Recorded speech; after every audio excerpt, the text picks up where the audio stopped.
Hello and welcome guys, स्वागत है आपका हमारे चैनल परीक्षा टारगेट पर। मैं नफीस अहमद आपका स्वागत करता हूं। और ये हम जो खंड शिक्षा अधिकारी का पेपर हुआ था 25 मई 2008 को, उसका सॉल्यूशन लेके आए हैं आपके लिए। और आप ये भी अंदाज़ा लगा सकते हैं कि किस तरीके का पेपर आएगा। जो खंड शिक्षा अधिकारी का पिछली बार परीक्षा हुई थी वो 2008 में हुई थी, तब से अभी तक खंड शिक्षा अधिकारी की परीक्षा नहीं हुई है। और ये हम तभी से जो है वो पेपर आपके लिए उठा के लेके आए हैं और उसका सॉल्यूशन भी आपके साथ साथ आपको देंगे। और मैं इसी चीज़ के लिए आपको थोड़ा सा ये बता दूं कि जैसा कि आप जानते हैं कि आप अगर खंड शिक्षा अधिकारी की एक बहुत ही महत्वपूर्ण पद है, आप चाहते हैं इसे पद को अगर हासिल करना, तो आप जुड़े रहिए हमारे चैनल परीक्षा टारगेट से। और बहुत ही अच्छे क्वेश्चन हम छांट के आपके लिए ला रहे हैं जो बार बार एग्जाम में रिपीट हुए हैं। तो मैं इसी के साथ देखिए आपको ये शुरू करता हूँ अपने वीडियो को। और शुरू करने के लिए आपको बस एक बात कहना चाहता हूँ शुरू करने से पहले, कि अगर आप तैयारी में हैं तो बस एक बात ध्यान रखिएगा कि हौसले के तरकश में कोशिशों का वो तीर जिंदा रखो। हौसले के तरकश में कोशिश का वो तीर जिंदा रखो। हार जाओ चाहे ज़िंदगी में सब कुछ, मगर फिर भी जीतने की उम्मीद जिंदा रखो। तो मैं यही कहना चाहता हूँ कि बस जो भी कुछ करना है करते रहिएगा, संघर्ष करते रहिएगा, मेहनत करते रहिएगा। एक ना एक दिन मेहनत करेंगे तो पद को जो भी आपके नसीब में होगा मिलेगा ज़रूर। ऐसा नहीं है कि मेहनत कभी बेकार नहीं जाती। तो बस आप जुड़े रहिए हमारे चैनल से और देखिए हम शुरू करते हैं। और वीडियो को अंत तक देखिएगा। और वीडियो को अंत तक आपको एक एक क्वेश्चन इसमें बहुत बहुत इंपॉर्टेंट है, तो वही क्वेश्चन मैं आपके लिए लेके आया हूँ। आप जो है वो जुड़े रहिएगा ध्यान से। पहला क्वेश्चन देखिए, मैं आपको बता दूं। पहला क्वेश्चन है कि ये जो निम्नलिखित में से कौन सा सही सुमेलित नहीं है। तो देखिए सही सुमेलित नहीं है वो पूछा है इसमें। अब कौन सा सुमेलित है कौन सा नहीं है, ये देखिए अनुच्छेद 79 जो है संसद के गठन के लिए है। तो अनुच्छेद 226 जो है वो धन विधेयक की परिभाषा बताता है। अनुच्छेद 153 राज्यों के राज्यपालों के लिए है। और अनुच्छेद 124 जो है सर्वोच्च न्यायालय के लिए है। तो इसमें से गलत क्या है ये बताना है। तो मैं आपको बता दूं, देखिए ये जो है अनुच्छेद 226, कौन सा अनुच्छेद की बात कर रहे हैं, अनुच्छेद 226। ये धन विधेयक के लिए नहीं होता, धन विधेयक के लिए होता है अनुच्छेद, ये अनुच्छेद 110। कौन सा होता है, 110।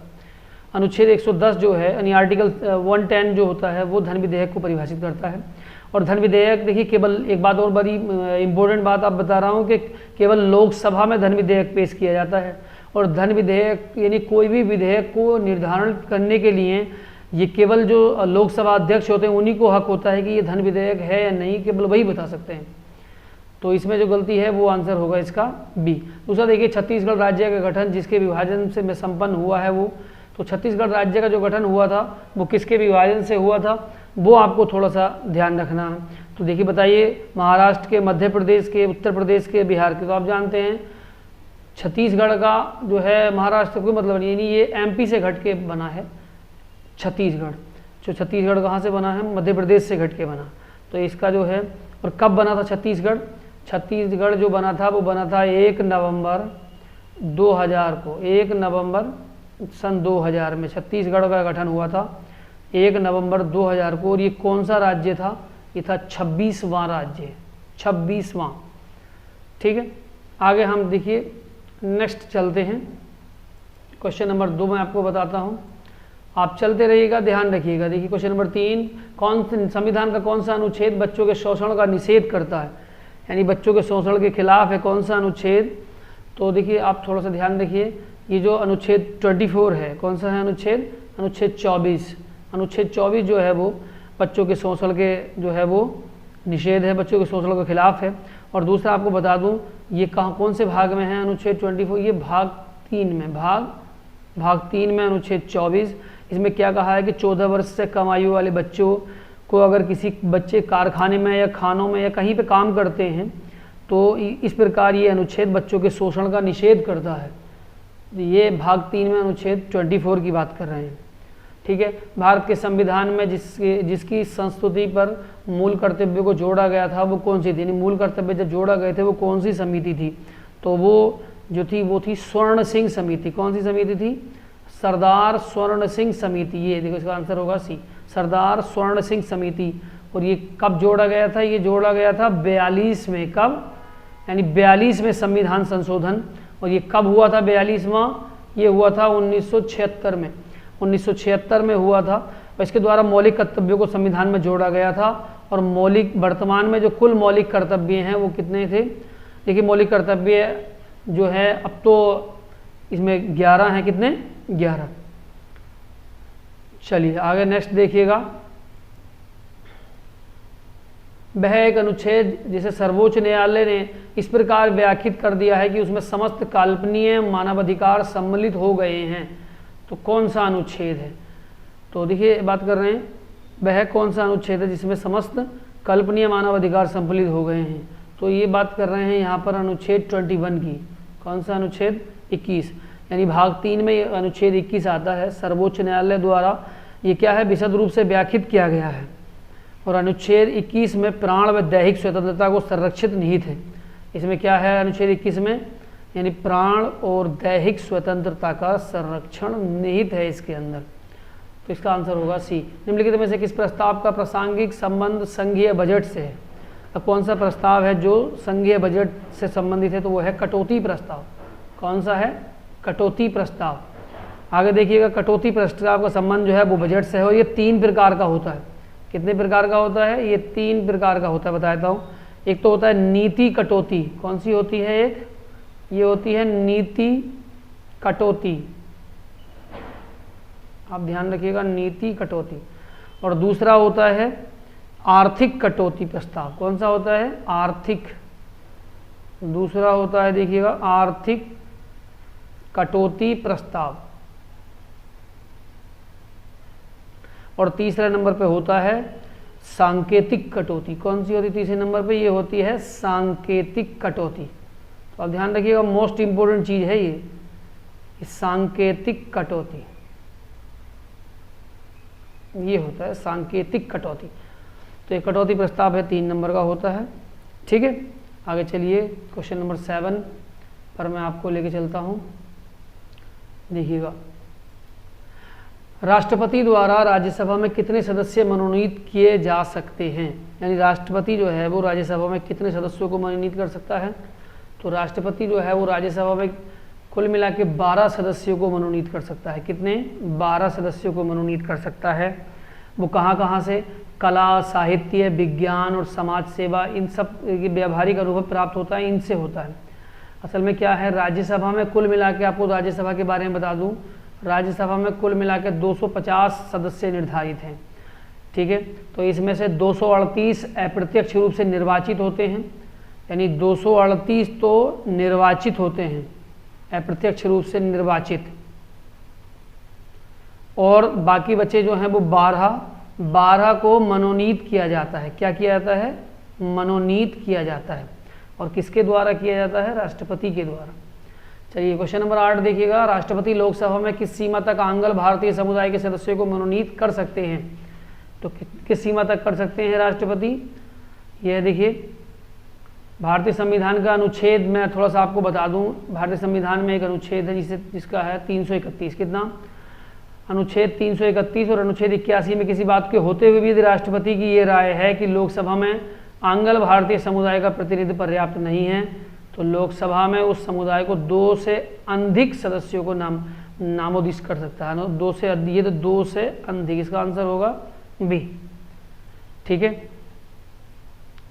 चलिए आगे नेक्स्ट देखते हैं। क्वेश्चन नंबर 9 देखिएगा, निम्नलिखित में से कौन अनन्य रूप से प्रशासनिक तंत्र से संबंधित है? अनन्य रूप से प्रशासनिक तंत्र से कौन संबंधित है? तो देखिए, ये हैं पॉल एपिलबी रिपोर्ट। पॉल एपिलबी रिपोर्ट यानी पॉल एच एपिलबी रिपोर्ट अनन्य रूप से प्रशासनिक तंत्र, ये जो है इनका जो है, देखिए क्वेश्चन, इसका आंसर होगा ए। कौन सा आंसर होगा? इसका आंसर होगा ये ए, पॉल एच एपिलबी रिपोर्ट जो है।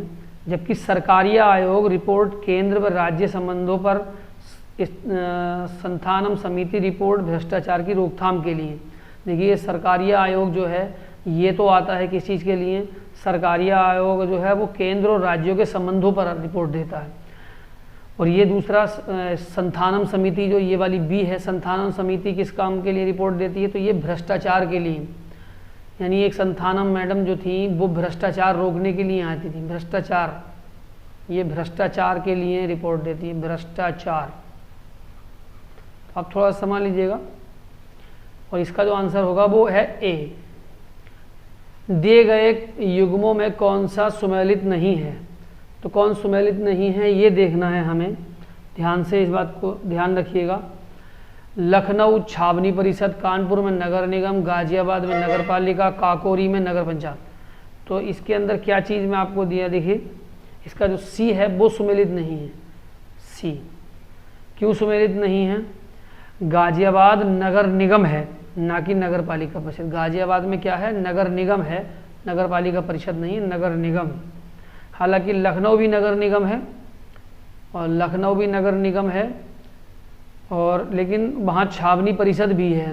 नगर निगम लखनऊ में भी है, लेकिन वहाँ पर छावनी परिषद भी। तो आंसर जो होगा इसका सी होगा। चलिए नेक्स्ट।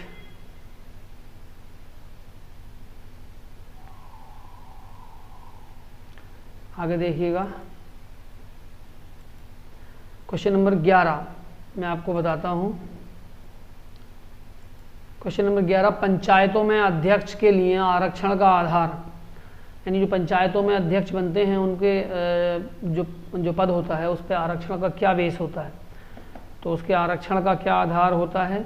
उसमें दो चीज़ों से आरक्षण मिलता है, देखिएगा। एक तो लिंग और जाति के आधार पर। कौन सा? यह है लिंग और जाति के आधार पर। क्वेश्चन में इसका आंसर होगा डी। हड़प्पा संस्कृति की उत्तरी सीमा का निर्धारण, देखिए ये बहुत मोस्ट इंपॉर्टेंट क्वेश्चन है, बहुत आता है। हड़प्पा संस्कृति की उत्तरी सीमा का निर्धारण जो है वो जम्मू और कश्मीर में, कहाँ है ये? मांडा में है। मांडा कब? मांडा की जगह है, मांडा है जम्मू और कश्मीर में। जम्मू कश्मीर में एक जगह है मांडा, वहाँ से निर्धारित होता है। इसी तरह दक्षिणी सीमा का निर्धारण जो है वो दैमाबाद से होता है। यानी ये तो बात हो गई उत्तरी सीमा की, और अगर बात करने लगे दक्षिणी सीमा की, तो दक्षिणी सीमा कहाँ से होती है? तो ये होती है दैमाबाद, एक जगह है दैमाबाद, यहाँ से निर्धारण होता है, दैमाबाद से। और पूर्वी सीमा जो है वो आलमगीरपुर से, और पश्चिमी सीमा जो है वो सुतका गेंडोर से होती है, सुतका गेंडोर से होती है। ठीक है, तो आप इसे ध्यान रखिएगा, ये क्वेश्चन बहुत इंपॉर्टेंट है, बार बार आता है। चलिए नेक्स्ट मैं आपको बताता हूँ, क्वेश्चन नंबर 13। पवित्र गायत्री मंत्र जिस ग्रंथ में अंतर्निष्ठ है वो कौन सा ग्रंथ है? यानी गायत्री मंत्र जो है वो कौन से ग्रंथ में है? तो आप देखते रहिएगा और अपने आप को बनाते रहिए, क्योंकि ये पेपर पहले आ चुका है। अब तो इससे मान लीजिए इससे इजी तो आएगा नहीं, तो इससे भारी ही आएगा। तो गायत्री मंत्र जो है वो ऋग्वेद के तीसरे मंडल में है। कहाँ पे है गायत्री मंत्र? ऋग्वेद के तीसरे मंडल में है। ये है ऋग्वेद, और ऋग्वेद के तीसरे मंडल में। कौन से मंडल में है? ये तीसरे मंडल में है, तीसरे मंडल में है ऋग्वेद के गायत्री मंत्र। ठीक है, तीसरे मंडल में है गायत्री मंत्र, जिसकी रचना जो है किसने की थी? इसकी रचना की थी विश्वामित्र ने। विश्वामित्र ने इसकी रचना की थी, विश्वामित्र जी, विश्वामित्र ने इसकी रचना की थी। और ये मंत्र जो है वो सूर्य देवता को समर्पित है। कौन से देवता के लिए समर्पित है ये? तो ये सूर्य देवता को समर्पित है, सूर्य देवता। ध्यान रखिएगा, ये क्वेश्चन जो जितनी बातें मैंने आपको बताई हैं, यहाँ से 4 क्वेश्चन बनते हैं, चारों बातें पूछी जा चुकी है। पहला क्वेश्चन ये बनता है कि गायत्री मंत्र कौन से वेद में है? तो ऋग्वेद में है। गायत्री मंत्र में कितने मंडल हैं? 3 मंडल हैं। गायत्री मंत्र का इसका जो रचनाकार है वो विश्वामित्र हैं। किस देवता के लिए है? तो सूर्य देवता के। सम्राट हर्षवर्धन ने जिस स्थान पर राजधानी स्थापित की थी वो कहाँ था? तो सम्राट हर्षवर्धन ने अपनी राजधानी कहाँ स्थापित की थी? तो वो की थी कन्नौज में। कहाँ की थी उन्होंने? कन्नौज। और कहाँ से की थी? तो कन्नौज राजधानी, इससे पूर्व जो थी राजधानी थानेश्वर में थी। कहाँ थी? थानेश्वर। यानी इन्होंने अपनी राजधानी को स्थापित किया था थानेश्वर से कन्नौज। थानेश्वर से कन्नौज स्थापित किया था किसने? सम्राट हर्षवर्धन। और हर्षवर्धन, मैं थोड़ा सा हर्षवर्धन के बारे में आप समझ भी लीजिए। इन्होंने कुछ नाटक लिखे हैं। एक तो नाटक है उसका नाम है रत्नावली। क्या नाम है? देखिए बड़ा, ये जो नाटक है रत्नावली, अब ध्यान रखिएगा, ये बिल्कुल तुलसीदास जी के नाटकों से मिलता जुलता है। तुलसीदास के दोहावली, कवितावली, ये सब तुलसीदास के हैं। तो रत्नावली जो है, रत्नावली नागानंद एवं प्रिय प्रदर्शिका, एक इनका नाटक था नागानंद। नागानंद। और एक नाटक है इनका प्रिय प्रदर्शिका, प्रिय प्रदर्शिका। तो आप ये भी ध्यान रखिएगा, ये सारे के सारे जो नाटक हैं ये किसके हैं, ये सम्राट हर्षवर्धन के हैं, प्रिय प्रदर्शिका। तो मैं आपको एक ही क्वेश्चन के साथ साथ कई कई क्वेश्चन बताते चल रहा हूँ, थोड़ा समय बड़े जरूर ज़्यादा लगेगा, लेकिन आप ध्यान रखिएगा ये आपके बहुत काम आने वाली चीज़ है। गुप्त अभिलेखों में दिनार जिसका वाचक है वो है, यानी दिनार के बारे में देखिए थोड़ा सा। तो दिनार किसका वाचक है, ये दिनार जो है स्वर्ण यानी सोने के सिक्के का वाचक है। किसका वाचक है, स्वर्ण सिक्का। ये देखिए स्वर्ण सिक्का ये है, दिनार पहले चलती थी राजा महाराजा के समय, इसका वाचक। वहीं रुपया रुपयक का वाचक है, रुपयक रुपया या रुपयक चांदी के सिक्के थे।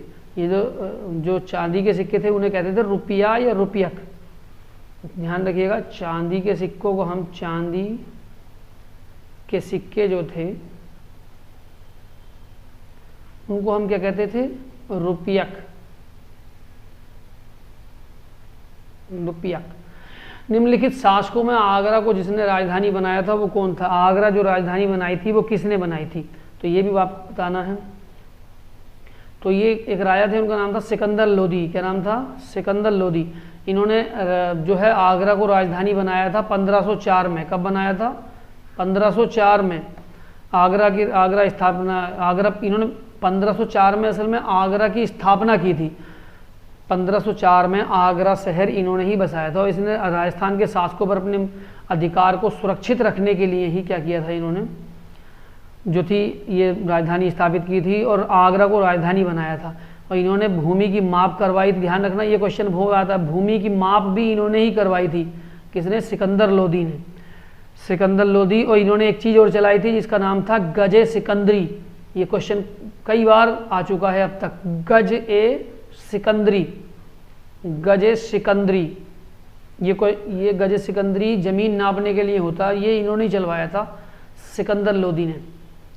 ठीक है, नेक्स्ट मैं आपको बताता हूँ, जिस व्यक्ति ने कहा था हिनोज दिल्ली दूरस्थ, अभी दिल्ली दूर है, वो कौन थे, हिनोज दिल्ली दूरस्थ, अभी दिल्ली दूर है, तो उस व्यक्ति का नाम बताना है। तो देखिए मैं आपको बता दूं, ये थे हिनोज दिल्ली दूरस्थ वाले निजामुद्दीन औलिया। आपने सुना ही होगा, दिल्ली में बहुत फेमस हस्ती हैं एक, निजामुद्दीन औलिया, निजामुद्दीन औलिया, ये निजामुद्दीन औलिया। ठीक है, यानी हनूज दिल्ली दूरस्थ, अभी दिल्ली दूर है। औलिया ने एक कथन सुल्तान गयासुद्दीन तुगलक को जवाब देते हुए कहा था। किसके जवाब में कहा था, सुल्तान गयासुद्दीन तुगलक को जवाब देते हुए इन्होंने कहा था। और औलिया से मनमुटाव हो गया था सुल्तान का इसी बात को सुन के। ठीक है, चलिए आगे देखेंगे। निम्नलिखित शासकों में जिसने एक सिख गुरु का सिर कलम करवा दिया था वो कौन था, यानी सिख गुरु का जो सिर कलम करवाया था उनका कौन नाम था, तो उनका नाम था औरंगजेब। क्या नाम था उनका, देखिए इसमें से नहीं है, अकबर, शाहजहां, जहांगीर, इसमें नहीं है, तो इसका आंसर होगा डी, यानी औरंगजेब। आपने सुना ही होगा, एक राजा हुए हैं औरंगजेब, जो शाहजहां के लड़के थे, औरंगजेब। ठीक है, औरंगजेब। तो इन्होंने सिर कलम करवाया था किसका, इन्होंने सिर कलम करवाया था सिखों के गुरु तेग बहादुर, यानी गुरु तेग बहादुर का। गुरु तेग बहादुर जो थे उनका सिर कलम करवाया था इन्होंने। ठीक है, और सर किंतु सार नहीं दिया। ये देखिए आगे दिया है, इनकी याद में शीशगंज गुरुद्वारा का निर्माण हुआ है। एक गुरुद्वारा है उसका नाम है शीशगंज गुरुद्वारा, तो वो इनकी याद में ही बनाया गया है। चलिए नेक्स्ट क्वेश्चन पे चलते हैं। तो देखिए क्वेश्चन नंबर 19, क्वेश्चन नंबर 19 है, निम्नलिखित चित्रकारों में जहांगीर ने जिसे नादिरुज्जमा की पदवी प्रदान की थी वो कौन थे, यानी जहांगीर ने जिन्हें नादिरुज्जमा कहा था, नादिरुज्जमा। देखिएगा ये उन चित्रकार का आपको नाम बताना है, अब्दुस समद, बिसनदास, उस्ताद मंसूर। तो नादिरुज्जमा की जो उपाधि थी वो अबुल हसन को दी थी। किसे दी थी, अबुल हसन। और किसने दी थी, तो वो दी थी जहांगीर ने। जी, चित्रकार अबुल हसन को जहांगीर ने नादिरुज्जमा की पदवी से प्रदान किया था। और एक और उस्ताद मंसूर, देखिए ये जो है उस्ताद मंसूर, इनको जो है क्या कहा था, नादिरुल अस्र कहा था, नादिरुल अस्र, नादिर उल अस्र कहा था। और किसने कहा था, ये कहा था जहांगीर ने। जहांगीर ने ही नादिरुल अस्र, इन नादिरुल अस्र की उपाधि दी थी और अबुल हसन को नादिरुल जमा की। चलिए नेक्स्ट, बंगाल को विभाजित करने में लॉर्ड कर्जन का वास्तविक उद्देश्य, यानी जब बंगाल का विभाजन हुआ था 1905 में तो लॉर्ड कर्जन का क्या उद्देश्य था। 16 अक्टूबर 1905 को बंगाल का विभाजन हुआ था। तो लॉर्ड कर्जन का जो उद्देश्य था वह असल में बंगाल में राष्ट्रीयता से जुड़ी शक्तियों का निर्बलीकरण करना, यानी राष्ट्रीय जो लॉर्ड कर्जन चाहता था कि यहाँ राष्ट्र की जो शक्तियाँ हैं वो कुछ कमज़ोर हो जाएं, तो उनका निर्बलीकरण करने के लिए ही ये बंगाल विभाजित हुआ था। नेक्स्ट देखिएगा, 1814 से लेकर 17 तक की अवधि, जिस क्षेत्र में तालुकदारों ने अंग्रेजी शासन की के विरुद्ध विद्रोह किया था वो कहाँ था। 1814 से लेकर 1817 तक तो वो था अलीगढ़ में। कहाँ था, अलीगढ़। देख लीजिएगा ध्यान से आप, ये था अलीगढ़ में। चलिए नेक्स्ट देखिएगा, खिलाफत आंदोलन के साथ साथ कौन सा आंदोलन जो प्रारंभ हुआ था। तो खिलाफत के साथ शुरू हुआ था भैया असहयोग। खिलाफत और ये असहयोग साथ साथ शुरू हुए थे। और खिलाफत आंदोलन हुआ था असल में 1919 को, यानी खिलाफत आंदोलन कब हुआ था, खिलाफत हुआ था 1919 में, यानी ये खिलाफत हुआ था 1919 में। और असहयोग हुआ था 1 अगस्त 1920 को, ये हुआ था 1 अगस्त 1920 को। नेक्स्ट देखिएगा, क्वेश्चन नंबर 22 पे हम आ गए। तो क्वेश्चन नंबर 23 में आपको बताता हूँ, सन्यासी विद्रोह भड़काने का स्थल था। सन्यासी विद्रोह कहाँ से भड़का था, तो वो भड़का था कहाँ से, बंगाल से। तो इसका आंसर होगा बी, बंगाल। ये है बंगाल। मुंडा बगावत का नेता कौन था, मुंडा बगावत, आप जानते हैं मुंडा बगावत का नेता जो था वो बिरसा, कौन था, बिरसा मुंडा का आपने नाम सुना ही होगा। बिरसा मुंडा जो 1899 से 1900 तक नेता बिरसा मुंडा थे। सीधो कान्हू संथाल विद्रोह, और ये काय से संबंधित है बिरसा मुंडा, ये संथाल विद्रोह से संबंधित थे बिरसा मुंडा। संथाल विद्रोह, ये इनका संबंध था संथाल विद्रोह, संथाल विद्रोह, संथाल विद्रोह से संबंधित थे। नेक्स्ट आप देखिएगा, क्वेश्चन नंबर 25 मैं आपको बताता हूँ, निम्नलिखित में से वो कौन सा व्यक्ति था जिसने वर्ष 1931 में गुरुवायूर मंदिर में अछूतों के प्रवेश संबंधी प्रयाण को नेतृत्व किया था। ये वो कौन सा जो था व्यक्ति था, तो वो कौन थे, वो थे टी.एस. तिरुमाम्बू, टी.एस. तिरुमाम्बू। ये देखिए इसका आंसर होगा डी, टी.एस. तिरुमाम्बू। ये टी.एस. तिरुमाम्बू के बारे में बात हो रही है, ठीक है। तो 1 नवंबर 1931 की बात है ये, जब सत्याग्रह शुरू हुआ था 1 नवंबर, तो इनकी बात चल रही थी। 16 स्वयंसेवक के जत्थे के साथ इन्होंने इसका नेतृत्व किया था, ठीक है। भारत पाक मध्य शिमला समझौता किस वर्ष हस्ताक्षरित हुआ था, तो शिमला समझौता हुआ था 1972 में। यानी आप जानते हैं, अगर आपको ये याद ना रहे तो मैं आपको इसका याद करने की ट्रिक बताता हूँ कि शिमला मिर्च जो है वो इस टाइम क्या रेट है, 72 रुपये किलो, 72 रुपये किलो। आप शिमला मिर्च किस चीज़ की रेट चल रही है, 72 रुपये किलो। तो आप इसे याद कर सकते हैं, शिमला समझौता 1972 में हुआ था। इस तरह से रिलेट करके आप इसे याद कर सकते हैं। नेक्स्ट देखिएगा, निम्नलिखित विद्यालयों में जिसकी स्थापना 1916 में हुई थी उसका नाम बताना है आपको, कि 1916 में कौन से विद्यालय की स्थापना हुई थी, तो आपको उसका नाम बताना है, ठीक है। तो 1916 में देखिए कलकत्ता विश्वविद्यालय, बनारस विद्यालय। देखिए एक बात आपको बता दूं, कल ही बताया था मैंने कि इलाहाबाद विश्वविद्यालय जो है इसकी तो स्थापना 1900 से पहले ही हो गई थी, और 1916 में असल में जिसकी स्थापना हुई थी वो था BHU। क्या था, BHU, बनारस हिंदू विश्वविद्यालय। कौन सा था, ये है BHU, बनारस हिंदू यूनिवर्सिटी। और कब हुई थी इसकी स्थापना, इसकी स्थापना हुई थी 1916 में, 1916 में। और किसने की थी, तो ये की थी पंडित मदन मोहन मालवीय ने। किसने की थी, पंडित मदन मोहन मालवीय, मदन मोहन मालवीय, इन्होंने की थी। नेक्स्ट देखिएगा क्वेश्चन नंबर 28, उन्होंने कांग्रेस के बनारस अधिवेशन की अध्यक्षता की। सूरत फूट के बाद उन्होंने उदारवादियों का नेतृत्व किया। उन्होंने दक्षिण अफ्रीका पहुंचकर गांधी जी के साथ महत्वपूर्ण सेवा की और उन्होंने सर्वेंट्स ऑफ इंडिया सोसाइटी की स्थापना की। तमाम सारी बातें किसी के बारे में लिखी हैं, तो आप नाम बताना कौन थे। दादा भाई नारोजी, फिरोज शाह मेहता, गोपाल कृष्ण गोखले या महादेव गोविंद रानाडे। तो आपको उनका नाम बताना है, कौन थे वो। तो वो थे गोपाल कृष्ण गोखले। आप जानते हैं गोपाल कृष्ण गोखले गांधी जी के कौन थे, राजनीतिक गुरु थे। राजनीतिक गुरु थे गांधी जी के गोपाल कृष्ण गोखले। और इन्होंने ही सर्वेंट्स ऑफ इंडिया सोसाइटी की, ये ध्यान रखना, ये जो लिख रहा है सर्वेंट्स ऑफ इंडिया, इसकी स्थापना इन्होंने की थी, गोपाल कृष्ण गोखले ने। गोपाल कृष्ण गोखले ने ही सर्वेंट्स ऑफ इंडिया सोसाइटी की स्थापना की थी। नेक्स्ट देखिएगा, जिस वर्ष क्रिप्स मिशन भारत आया था, क्रिप्स मिशन भारत आया था, उसका साल बताना।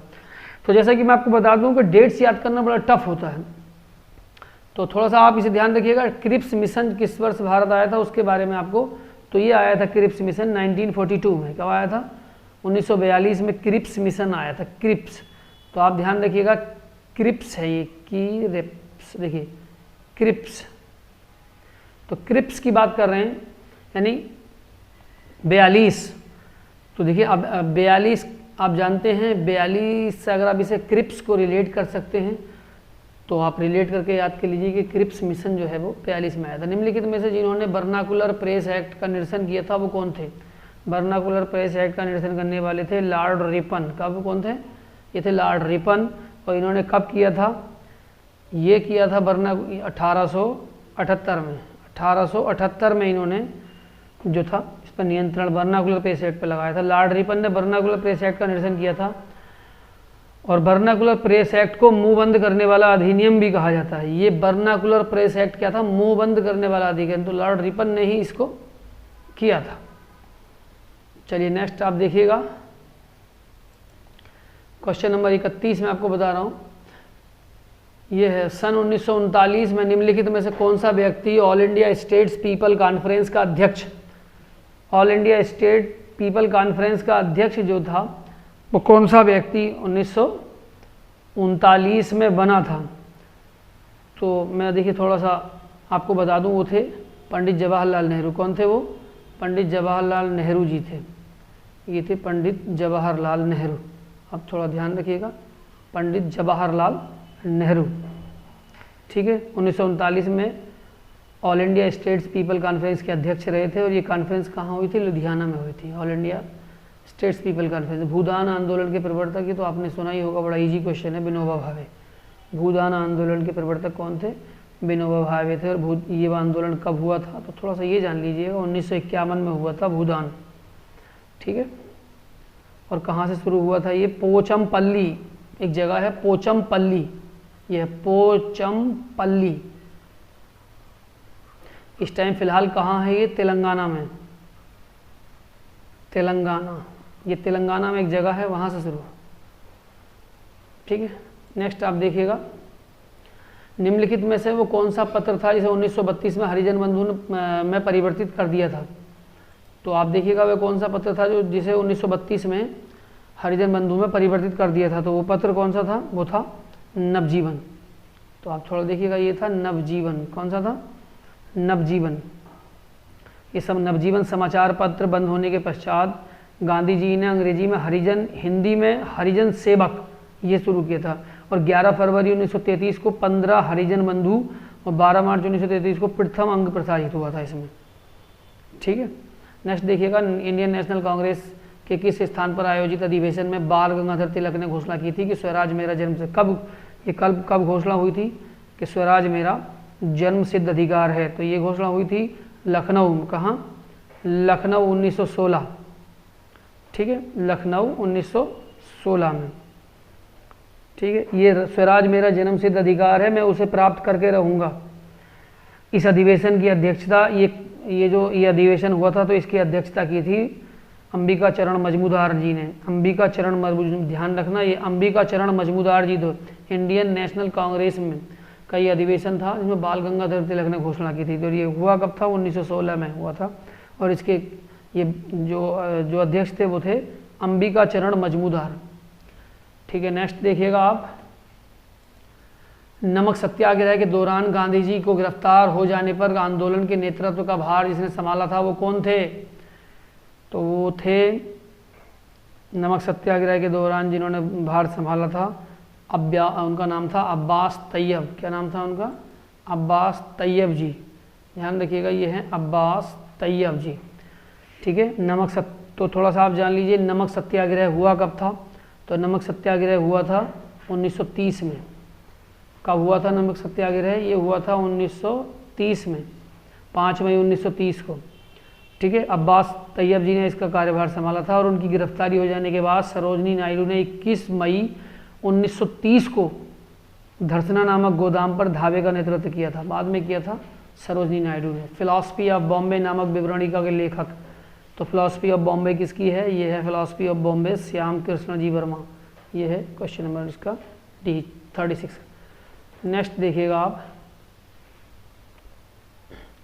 वह कौन सा वर्ष था जब इंडियन नेशनल कांग्रेस ने पूर्ण अधिवेशन को अपना लक्ष्य अंगीकृत किया था? जब पूर्ण अधिवेशन को अपना लक्ष्य अंगीकृत किया था वो कौन सा वर्ष था? वो था 1919। कौन था वो? 1929 जी, 1929 ये है 1929। कौन सा वर्ष था जब इंडियन नेशनल कांग्रेस ने पूर्ण स्वाधीनता को अपना लक्ष्य निर्धारित किया था? पूर्ण स्वाधीनता का लक्ष्य निर्धारित किया था, तो ये थे 1929। और ये कब की बात है? कांग्रेस का लाहौर अधिवेशन जब तो लाहौर अधिवेशन हुआ था तब किया था, और लाहौर अधिवेशन की अध्यक्षता की थी जवाहरलाल नेहरू जी ने। ठीक है। किस आंदोलन ने के चलते रविंद्रनाथ ठाकुर ने अमार सोनार बंगला नामक गीत की रचना की थी? अमार सोनार बंगला, जैसा कि आप जानते हैं जब 1905 में बंगाल का विभाजन हो गया था तो ये रविंद्रनाथ ठाकुर जी ने अमार सोनार बंगला नामक गीत की रचना की थी। और ये जो है ये अमार सोनार बंगला ये अभी भी बांग्लादेश का राष्ट्रीय गीत है, बांग्लादेश का राष्ट्रीय गीत है। तो कौन से उसकी बात है ये? तो ये है स्वदेशी आंदोलन के समय की बात, स्वदेशी आंदोलन। चलिए क्वेश्चन नंबर 39 में आपको लेके चलता हूँ।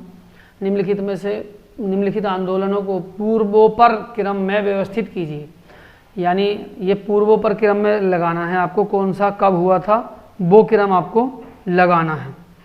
तो सबसे पहले हुआ था कौन सा? ये देखिएगा खिलाफत आंदोलन। कौन सा? नहीं, सबसे पहले हुआ था खिलाफत। जानिएगा थोड़ा सा आप, मैं अगर आपको याद ना रहे तो मैं ट्रिक बता देता हूँ। देखिए इसकी एक, यानी ये खिलाफत आंदोलन हुआ था 1919 में। 1919 में खिलाफत हुआ था और 1920 में असहयोग हुआ था। ये तो आपको पता ही होगा, अभी मैंने बताया था 1920 में असहयोग हुआ था। और सविनय अवज्ञा हुआ था 1930 में। और भारत छोड़ो हुआ था 1942 में। भारत छोड़ो हुआ था 1942 में। तब को आप इस क्रम में लगाए तो पहले आएगा दूसरा, फिर 2 3 उसके बाद 1 4, 2 3 1 4 आंसर होगा सी। तो आप याद कर सकते हैं। देखिए पहले खिलाफत हुई, जब खिलाफत हो गई तो लोगों ने सहयोग छोड़ दिया। खिलाफत हो गई सबसे हमारी तो लोगों ने सहयोग छोड़ दिया, और जब सहयोग छोड़ दिया तो हमने ये अवज्ञा यानी प्रज्ञा कर ली। अवज्ञा से यहाँ से रिलेट कर सकते हैं हमने ये प्रतिज्ञा कर ली कि अब हम भारत छोड़ो आंदोलन करेंगे। जब खिलाफत हो गई, लोगों ने सहयोग छोड़ दिया, तो हमने ये प्रतिज्ञा कर ली कि अब हम आंदोलन करेंगे। और कौन सा आंदोलन करेंगे? वो भी भारत छोड़ो आंदोलन करेंगे। तो इस तरीके से आप ट्रिक लगा के याद कर सकते हैं।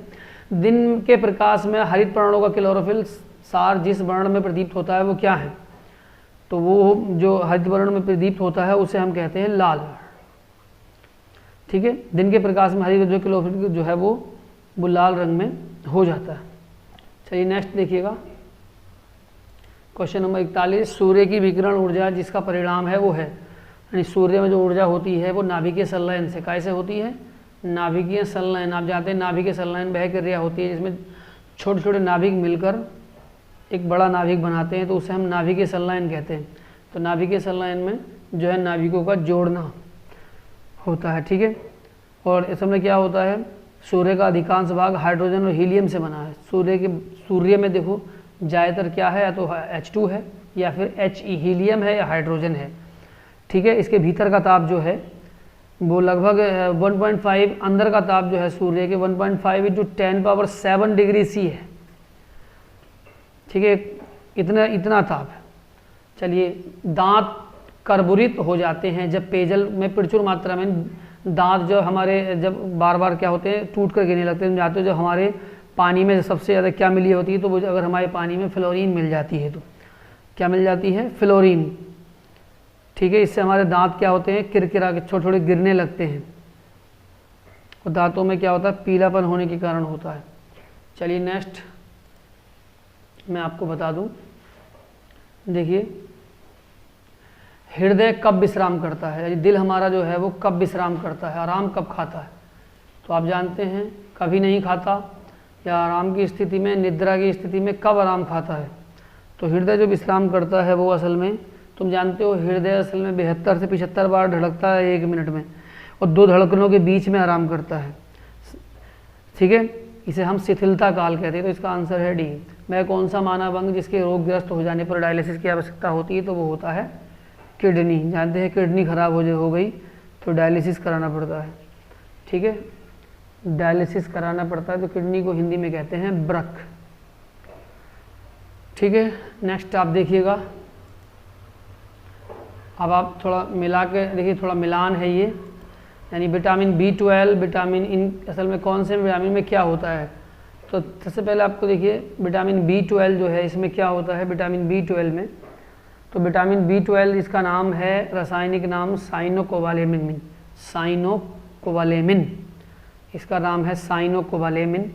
और असल में ये जो है विटामिन B12 इसमें काय में होता है, कोबाल्ट। क्या इसमें होता है, कोबाल्ट। अब हीमोग्लोबिन की अगर हम बात करें तो हीमोग्लोबिन में होता है आयरन। क्या होता है, आयरन। और अगर हम क्लोरोफिल की बात करें तो क्लोरोफिल जो है वो मिलता है, क्लोरोफिल में मैग्नीशियम। और चाल्कोपाइराइड ये होता है कॉपर। चाल्कोपाइराइड कॉपर में, तो इसका आंसर होगा ए। ठीक है, नेक्स्ट आप देखिएगा, ये है यानी विकिरण। चिकित्सा में कोबाल्ट 60 को इसलिए प्रयुक्त किया जाता है। कोबाल्ट 60 आप जानते हैं एक बहुत जो है वो कैंसर के इलाज में काम आता है, जिसे हम कहते हैं कोबाल्ट 60। तो वो कोबाल्ट 60 के बारे में बात कर रहे हैं। तो असल में वो जो है उसके अंदर क्या चीज़ होती है ये पूछा है कोबाल्ट 60 में। तो उसमें होती हैं असल में गामा किरणें। क्या होती हैं, गामा किरणें होती हैं। ठीक है, नेक्स्ट आप देखिएगा,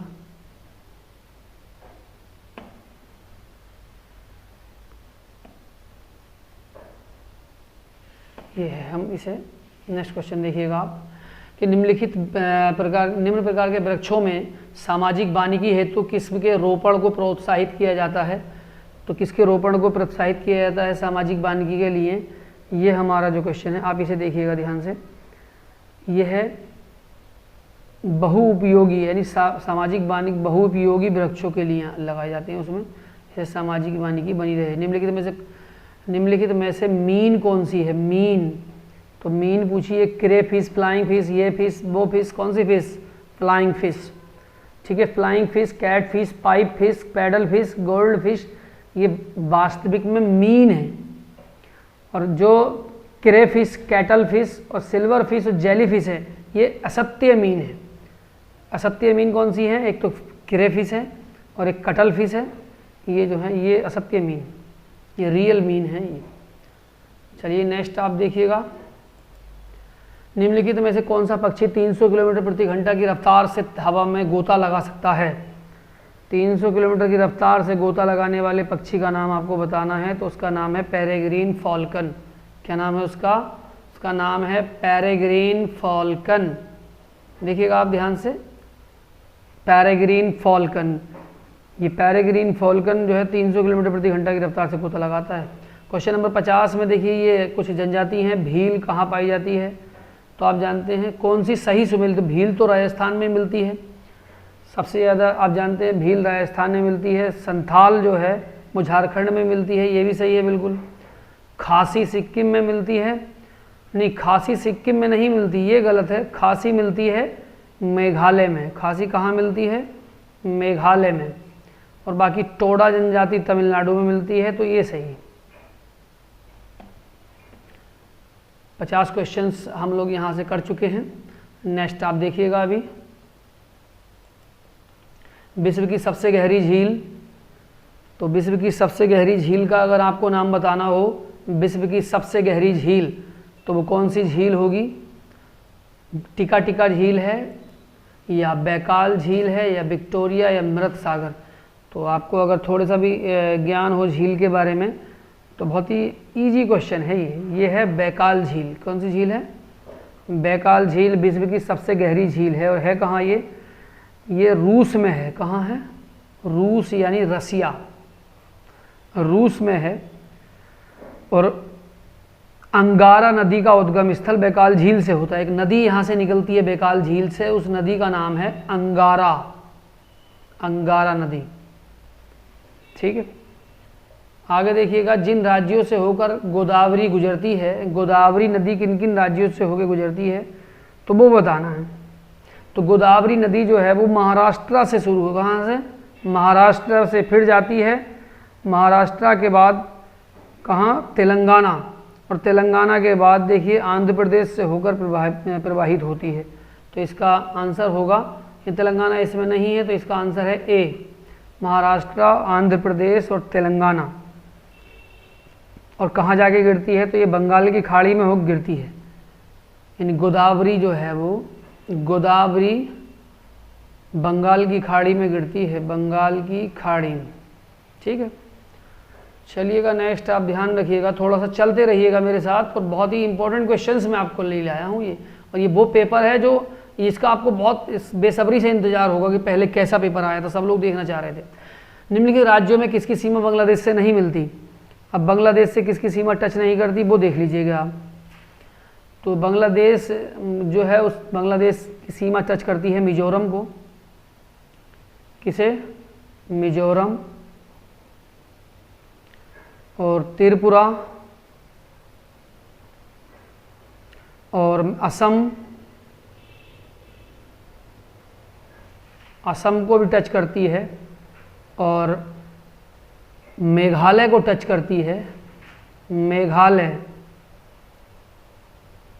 बांग्लादेश की सीमा, और अभी देखिए किसे?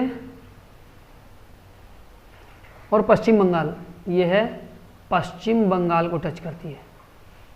अब ये क्वेश्चन आ गया तो आपको याद कैसे रहेगा?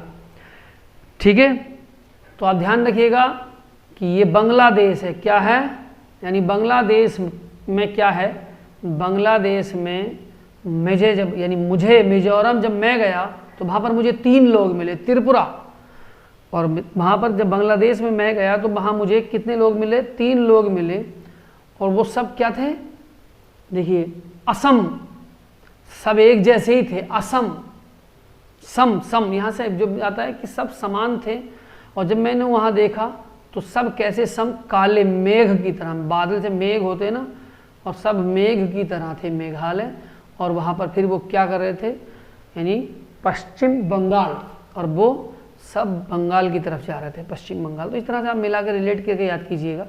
ये 5 राज्य हैं, ये 5 राज्य हैं जो बांग्लादेश को छूते हैं। इसमें तो आंसर होगा इसका मणिपुर नहीं छूता है इसमें। माता टीला बांध किस राज्य में है? माता टीला बांध जो है वो माता टीला बांध जो है उत्तर प्रदेश में है। कहाँ है? उत्तर प्रदेश में माता टीला। और उत्तर प्रदेश में ये बेतवा नदी पर है, झांसी जिले में। ये झांसी में है, झांसी। और कौन सी नदी पर है ये है बेतवा पर, बेतवा नदी पर माता टीला। ठीक, आप ध्यान रखिएगा, बहुत इंपॉर्टेंट क्वेश्चन चल रहे हैं। भारत का सर्वाधिक अभ्रक उत्पादक राज्य, जहाँ सबसे ज़्यादा अभ्रक पैदा होता है वो राज्य कहाँ? राजस्थान। राजस्थान में सबसे ज़्यादा अभ्रक पैदा होता है। माइका जो है वो कहाँ पैदा होती है सबसे ज़्यादा? राजस्थान। निम्नलिखित पत्तनों में से कौन सा भारत के लौह अयस्क का सर्वाधिक निर्यात? ठीक है, ये देखिए सबसे ज़्यादा अभ्रक जो है वो वैसे कहाँ? राजस्थान में है। और 2018 में इंडियन मिनरल्स ईयरबुक के अनुसार अभ्रक अयस्क का सबसे बड़ा उत्पादनकर्ता अब जो है, ये पहली बात कर रहे थे, अब फिलहाल में राजस्थान में ये जो है, लेकिन अब जो है 2018 की जो मिनरल बुक ईयरबुक आई थी तो उसमें आंध्र प्रदेश है। इसका आंसर क्या है? आंध्र प्रदेश, लेकिन पहले असल में कौन था आंध्र प्रदेश से पहले? राजस्थान। चलिए, निम्नलिखित पत्रों में कौन, देखिएगा, निम्नलिखित पत्रों में से कौन लौह अयस्क का सर्वाधिक निर्यात करता है? सबसे ज़्यादा लौह अयस्क जो है वो निर्यात कौन करता है? तो मार्मुगोबा, यह है मार्मुगोबा पत्तन जो है, यहाँ सबसे ज़्यादा लौह अयस्क निर्यात होता है। ठीक है, नेक्स्ट आप चलिएगा, हम लोग अभी पहुँचे हैं निम्नलिखित में से किसकी सीमा अफगानिस्तान से नहीं मिलती? यानी अफगानिस्तान की सीमा जो है किस किस, पहले तो ये पता होना चाहिए कि अफगानिस्तान की सीमा किस किस को टच करती है। तो अब मैं थोड़ा सा आपको बता दूं, देखिएगा, अगर आप जानते हैं अफगानिस्तान, ये मान लीजिए हमने अफगानिस्तान लिखा है, तो अफगानिस्तान की सीमा जो है भारत को टच करती है। एक तो इंडिया, एक पाक को टच करती है, एक ईरान को टच करती है, और एक तुर्कमेनिस्तान, ये है तुर्कमेनिस्तान, ये इसे टच करती है तुर्कमेनिस्तान को। उज्बेकिस्तान, तजाकिस्तान और चीन से मिलती है।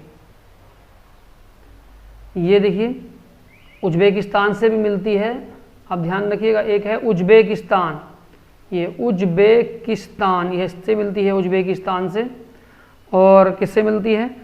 और तजाकिस्तान से भी मिलती है, तजाकिस्तान से मिलती है।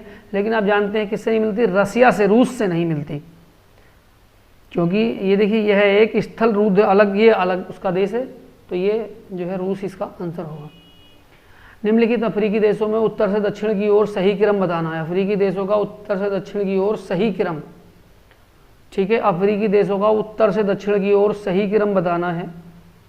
तो कौन कौन सा उत्तर से दक्षिण की ओर देख रहे हैं हम?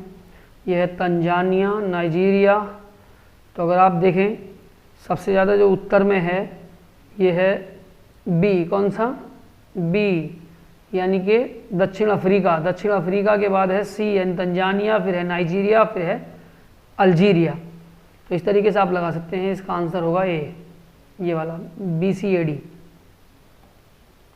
चलिए नेक्स्ट देखिएगा, कॉर्बेट राष्ट्रीय उद्यान निम्नलिखित में से कौन से रेलवे स्टेशन के पास है? तो कॉर्बेट राष्ट्रीय उद्यान जो है वो कौन से रेलवे स्टेशन के पास में है? तो वो है रामनगर रेलवे स्टेशन, आपको पता ही है। कॉर्बेट राष्ट्रीय उद्यान जो है वो रामनगर रेलवे स्टेशन के पास में है, ये डी होगा। जहाँ विज्ञान पर्यावरण केंद्र है, विज्ञान पर्यावरण केंद्र कहाँ है? नई दिल्ली में, ये भी आप ध्यान रखिएगा। चलिए नेक्स्ट, भारतीय मूल के अमेरिकी नागरिक बॉबी जिंदल हाल ही में जिस राज्य के गवर्नर नियुक्त हुए थे? देखिए, अब बॉबी जिंदल की बात कर रहे हैं, तो बॉबी जिंदल जो है अमेरिकी राजनेता हैं जिन्होंने 2008 से 2016 तक ल्यूसीनिया के 55वें गवर्नर, ये जो थे बॉबी जिंदल, ये गवर्नर रह चुके हैं। और ये बॉबी जिंदल कहाँ के गवर्नर रह चुके हैं? रह चुके हैं ल्यूसीनिया के। और कब से कब तक रहे हैं? ये रहे हैं 2008 से 2016 तक। और कौन से गवर्नर रहे हैं? तो ये रहे हैं 55वें गवर्नर, ठीक है। चलिए नेक्स्ट, फेमिना मिस इंडिया, ये देखिए फेमिना मिस इंडिया, ये फेमिना मिस इंडिया 2008 की बात कर रहे हैं, तो असल में हम देखिए वहाँ बात करते हैं 2019। फेमिना मिस इंडिया 2019 का खिताब जो है वो किसे मिला है? फेमिना मिस इंडिया वर्ल्ड खिताब राजस्थान की सुमना राव, किसे मिला है? सुमन राव। तो ये तो 2008 का गलती से टाइप हो गया, तो मैं आपको बता देता हूँ। वैसे इसका जो आंसर है कि 2008 वाले का, इसका तो होगा ये पार्वती, लेकिन ओमुना कट्टन। अगर 2019 की बात करें तो जो 2019 का है फेमिना मिस इंडिया खिताब, वो मिला था सुमन राव को। किसे मिला था? सुमन राव। मोस्ट इंपॉर्टेंट क्वेश्चन है, आप ध्यान रखिएगा। सुमन राव को फेमिना मिस इंडिया का खिताब 2019 का मिला था। ये क्वेश्चन नंबर 62 हो गया। 63 देखिए, हाल ही में किस पड़ोसी देश ने भारत के टीवी सीरियल्स के अपने अधिकार क्षेत्र में प्रदर्शन पर रोक लगा दी है? तो ये बात कर रहे हैं पाकिस्तान की। काय की बात कर रहे हैं? पाकिस्तान। तो आप जानते हैं ये है पाकिस्तान। हम बात कर रहे हैं ये पुराने पेपर की, जो पेपर आया था उस टाइम में, उसकी बात कर रहा हूँ। माई कंट्री माई लाइफ, ये किताब किसकी है? माई कंट्री माई लाइफ, तो ये है लाल कृष्ण आडवाणी जी की।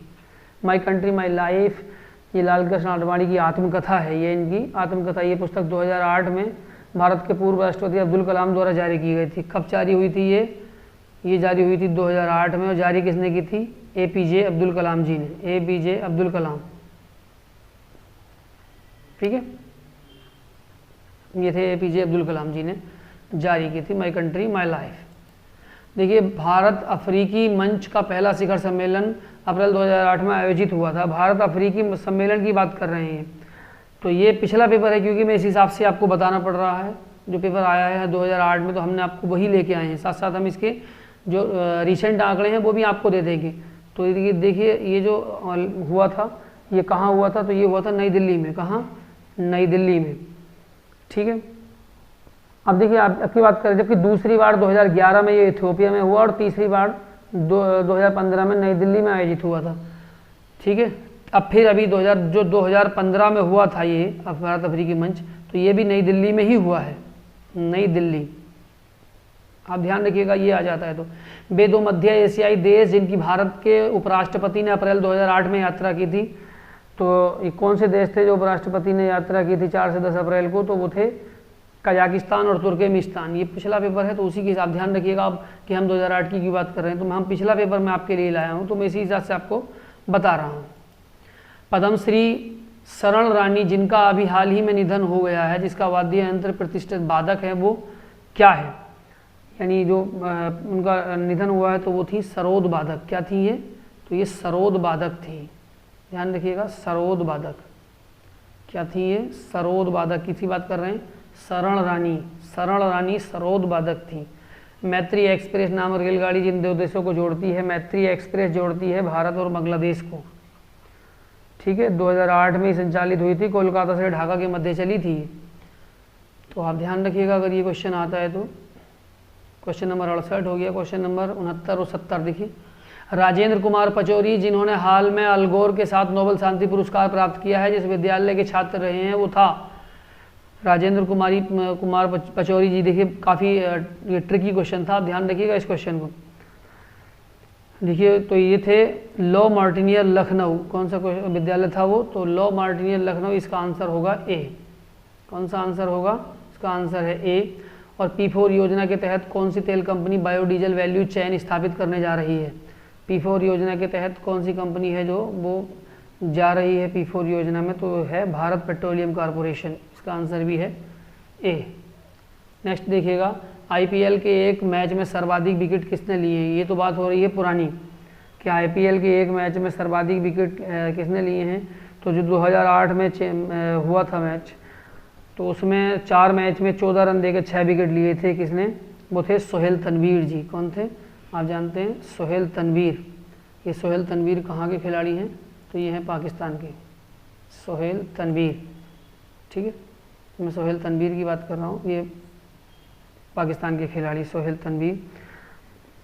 बाकी आप देखिएगा, अगर हम नए रिकॉर्ड की बात करें तो IPL का जो मैं थोड़ा सा आपको बता दूं, IPL 2019 में जो हुआ है 2019 में, तो इसमें अलजारी जोसेफ ने मुंबई इंडियंस की ओर से खेलते हुए सनराइज हैदराबाद के विरुद्ध 3.4 ओवर में 12 रन देकर 6 विकेट लिए थे। ये है अलजारी जोसेफ। क्या नाम था इनका?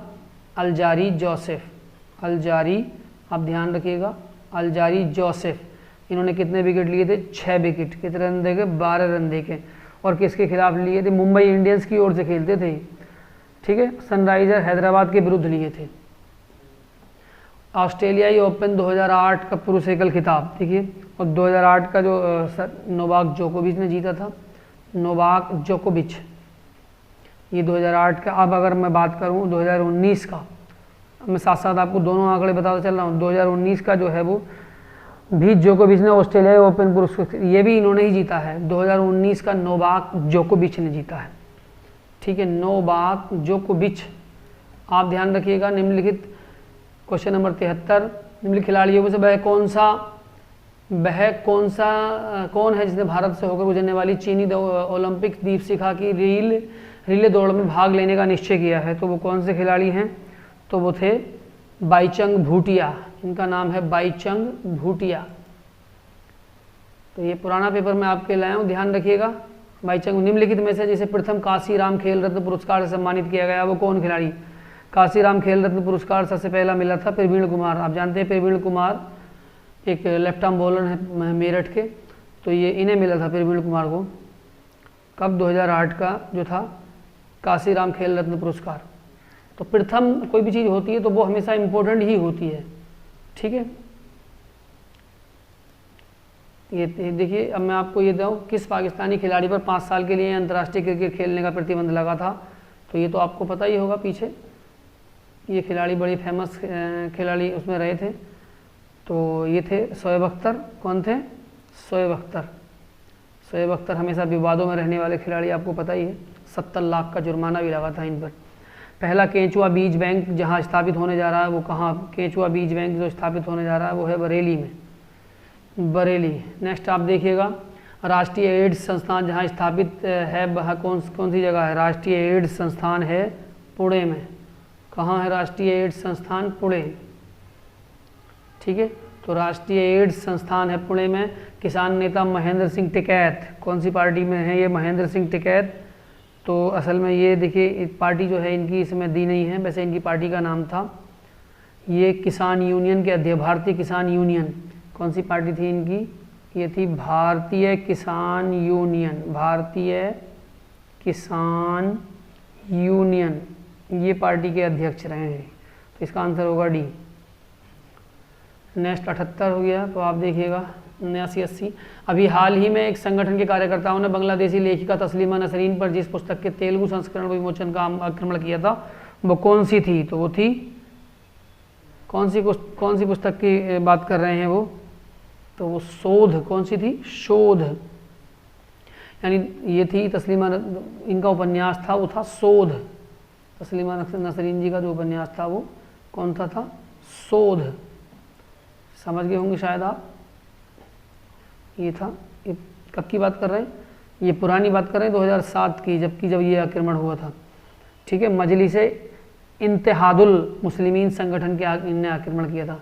2001 की जनगणना निम्नलिखित नगरों में मलिन बस्तियों में रहने वाले सर्वाधिक, तो ये 2001 की जनगणना के हिसाब से बात कर रहे हैं। तो ये था मुंबई, महाराष्ट्र।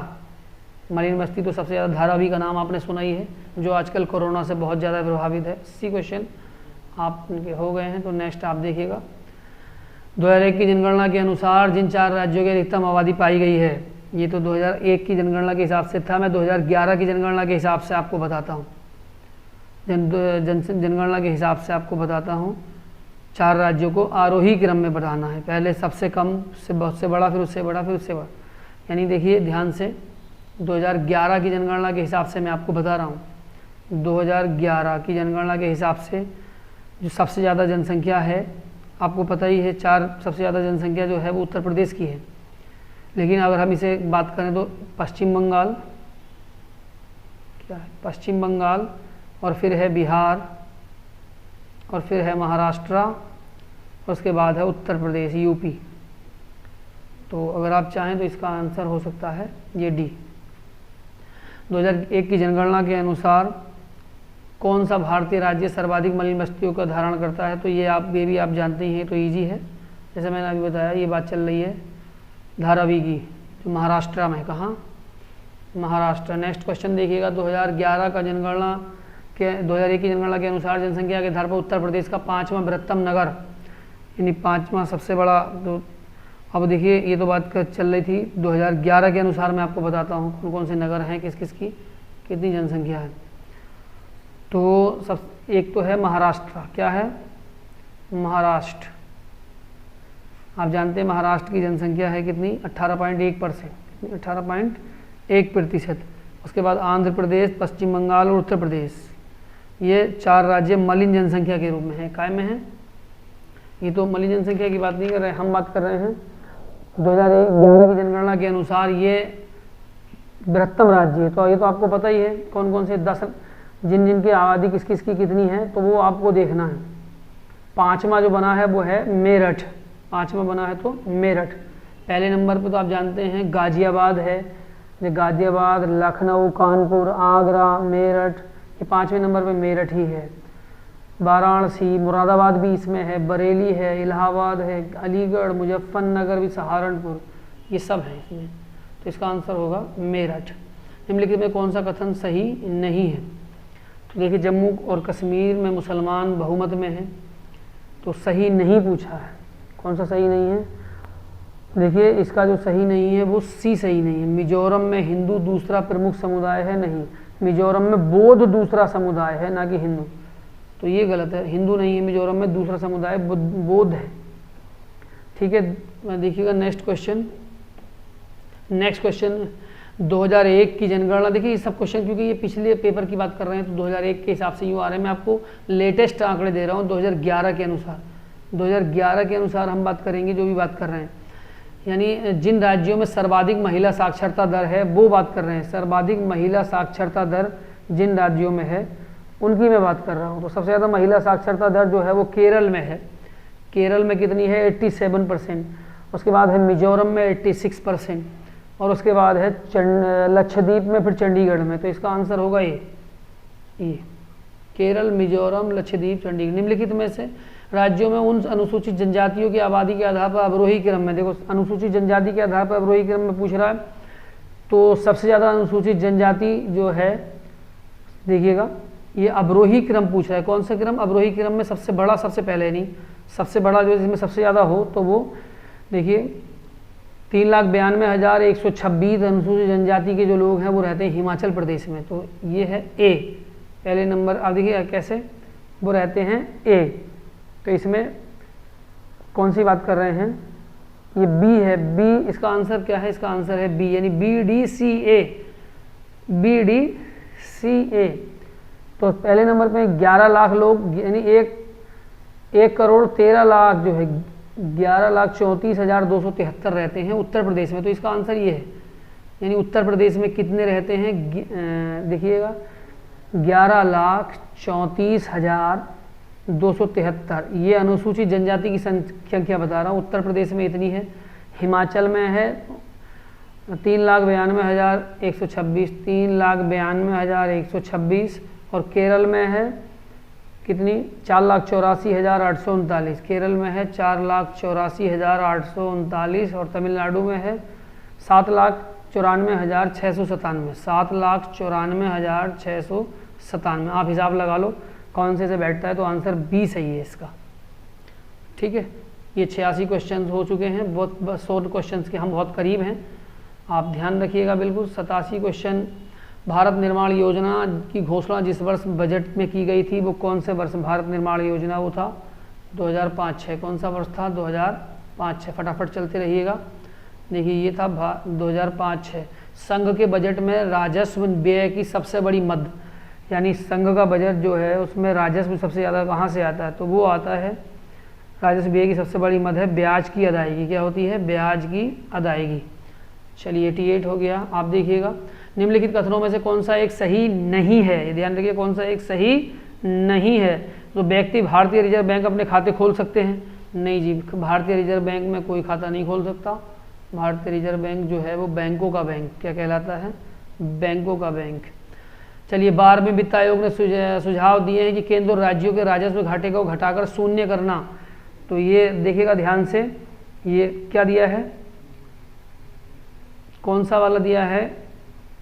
ये दिया है जी 2008 से 2009 तक का पुराने आंकड़े की बात कर रहे हैं। और मैं अगर 15वें अगर बात करूँ, ये 12वें वित्त आयोग, तो 15वें वित्त आयोग का गठन किया गया था जिसके अध्यक्ष हैं, 15वां वित्त आयोग भी गठित हो चुका है जिसके NK सिंह इसके अध्यक्ष हैं 15वें वित्त आयोग की। अगर ये क्वेश्चन आता है कि 15वां जो वित्त आयोग है, वित्त आयोग, इसके अध्यक्ष कौन है? तो वो हैं NK Singh, NK Singh. 90 question में आपके लिए हो चुके हैं। भारत में जिससे मुद्रास्फीति मापी जाती है, तो मुद्रास्फीति जो है वो भारत में काय से मापी जाती है? वो थोक मूल्य सूचकांक से मापी जाती है। काय से मापी जाती है? थोक मूल्य सूचकांक। आंसर है बी। संघाई सहयोग संगठन के सदस्य, संघाई सहयोग संगठन के सदस्य हैं चीन, रूस, कजाकिस्तान, किर्गिस्तान, तजाकिस्तान, उज्बेकिस्तान, ये सब है। ठीक है, इसका आंसर है डी। नेक्स्ट आप देखिएगा, निम्न में से कौन आर्थिक अभिस्थापना का उदाहरण नहीं है? आर्थिक अभिस्थापना का उदाहरण नहीं है। तो आर्थिक अभिस्थापना का उदाहरण आप समझ लीजिएगा, कोयले की खानें ना तो सामाजिक अभिस्थापना के अंतर्गत आती हैं और ना ही आर्थिक अभिस्थापना के अंदर आती हैं। असल में ये जो है इसका आंसर, ये विवादित क्वेश्चन है। तो इसका देखिए आंसर तो क्या होना चाहिए के शेष बाकी चीज़ें तो आती हैं, लेकिन कोयले की खानें जो हैं, ये कोयले की खानें जो हैं किसी भी उसके अंदर नहीं आती, ना तो आर्थिक अवस्थापना के अंदर आती हैं ना सामाजिक के अंदर। बाकी स्वच्छता सामाजिक स्थापना के अंतर्गत आती हैं, सड़कें आर्थिक स्थापना के अंतर्गत आती हैं। तो इसमें 2 आंसर देना संभव नहीं है, इसके लिए हम इसका आंसर देंगे सी। क्या देंगे? सी। भारत में सबसे बड़े 50 तरल स्टॉक प्रदर्शित करने वाला सूचकांक, वो कौन सा सूचकांक है? तो वो है निफ्टी। चलिए हम बहुत करीब हैं। क्वेश्चन नंबर देखिए, भारत से चमड़े का सबसे अधिक आयात करने वाला देश, तो चमड़ा जो है सबसे अधिक आयात कौन सा? संयुक्त राज्य अमेरिका। कौन सा करता है? संयुक्त राज्य अमेरिका। संयुक्त राज्य अमेरिका। नवरत्न का तात्पर्य है, नवरत्न का क्या मतलब है? नवरत्न का क्या मतलब है जी? सार्वजनिक क्षेत्र के वो 9 उद्योग जिन्हें पूर्णतः स्वायत्तता प्रदान की गई है, इसका आंसर है सी। ठीक है, अब देखिएगा नेक्स्ट, निम्नलिखित में किसका अंशदान भारत के घरेलू उत्पाद में अधिक रहता है? भारत के घरेलू उत्पाद में किसका अंशदान अधिक रहता है? तो ये रहता है किसका? पूंजीगत। देखिए ये रहता है सेवाएं। काय का रहता है? सेवाएं। आप ध्यान रखिएगा, जो भी सेवाएं हैं अलग अलग प्रकार की, उनका अंशदान जो है वो सबसे ज़्यादा रहता है। ठीक है, अब नेक्स्ट एक और देखिएगा, 98 हाल के वर्षों में भारत के विदेशी व्यापार में आयात की मद। तो भारत के विदेशी व्यापार में आयात की जो मद रही है वो रही है पेट्रोलियम और तेल स्नेहक। और बाकी देखिए, अब हम चलते हैं लास्ट क्वेश्चन की तरफ। प्रधान लौंग उत्पादक, सबसे ज़्यादा लौंग कहाँ पैदा होती है? सबसे ज़्यादा लौंग जो पैदा होती है, तो आप बताइए, लौंग कर्नाटक, तमिलनाडु और केरल में पैदा होती है। ए। निम्नलिखित में उर्वरक कारखानों में कौन सा इफ्को द्वारा संचालित नहीं है? यानी इफ्को जो है वो कौन कौन से कारखाने चलाता है? तो इफ्को के जो कारखाने हैं वो कहाँ कहाँ हैं आप जानिएगा। ये जो है इफ्को के कारखाने द्वारा संचालित उर्वरक कारखाना सिंदरी जो है, ये इफ्को का कारखाना संचालित नहीं है। आंवला, फूलपुर, कांडला, ये सब इफ्को के हैं। तो ये थे 100 क्वेश्चन, और ये वो 100 क्वेश्चन थे दोस्तों जो कि आपको 2008 में ये पेपर आया था। मैं आपको बता दूं, इसकी डेट थी 25 मई 2008 को, और ये पेपर 25 मई 2008 को आया था। ठीक है, तो आप इसका ध्यान रखिएगा, जिससे कि मैं आपको बता दूं कि जुड़े रहिएगा हमारे चैनल परीक्षा टारगेट से। और हम इसी रूप में आपसे कहेंगे कि बहुत मुश्किल नहीं है ज़िंदगी की सच्चाई समझना, बहुत मुश्किल नहीं है ज़िंदगी की सच्चाई समझना। जिस तराजू पर दूसरे को तोलते हो, उस पर कभी खुद भी बैठ के देखिए।